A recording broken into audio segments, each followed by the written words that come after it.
Un certain nombre de décisions. Si je prends l'exemple aujourd'hui du ministère de l'Hygiène publique, il y a ce qu'on peut appeler un plan Marshall de la salubrité des sites touristiques. L'UCG a reçu instruction, par exemple, de pouvoir nettoyer les sites touristiques.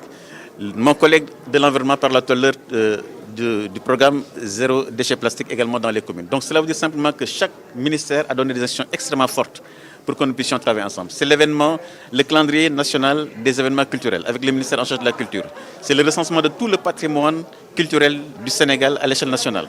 Pour que justement du 1er janvier au 31 décembre, nous puissions avoir l'agenda culturel national et pouvoir même dire aux Sénégalaises et aux Sénégalais, voilà ce qui va se passer dans les différentes régions du pays, comment y aller. Mais c'est aussi le programme avec Air Sénégal, notamment le plan de déploiement de Air Sénégal qui sera aligné au développement des aéroports régionaux. Là, actuellement, il est Air Sénégal à Ziguinchor, mais ça sera prochainement également aussi dans les régions de Saint-Louis, de Matamorossogui, de Kédougou, de Tambacounda et de Ziguinchor, dans le cadre de la réhabilitation des aéroports régionaux. Donc nous avons un plan d'action extrêmement précis, comme je l'ai dit tout à l'heure.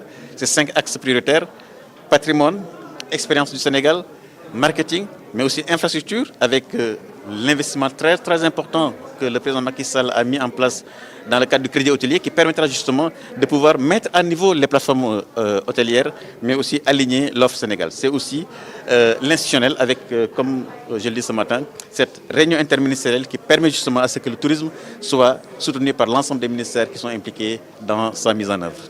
Le tourisme religieux qui est assez spécifique, et d'ailleurs dans nos échanges, il a été précisé justement la nécessité que nous avons de pouvoir enfin dire reprofiler le tourisme pour que la perception de certains de nos compatriotes puisse être améliorée, puisque certains confondent tourisme avec un certain nombre de choses peut-être qui ne sont pas nécessairement les mieux adaptées.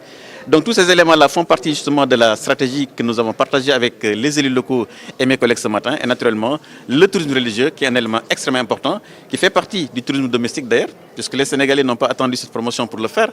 Quand vous allez à Touba, à Tivaouane, à Ndiassane, dans tous les sites religieux au Sénégal, à Popenguine, vous avez nos compatriotes qui sont déjà mobilisés autour de cela. Naturellement, il va falloir donc simplement l'accompagner en termes donc de promotion, mais aussi de moyens de l'État pour que nous puissions davantage valoriser d'abord l'histoire de nos très grands hommes sur le plan religieux, mais aussi l'histoire de nos patrimoines religieux qui sont des patrimoines exceptionnellement connus au niveau mondial et au niveau national.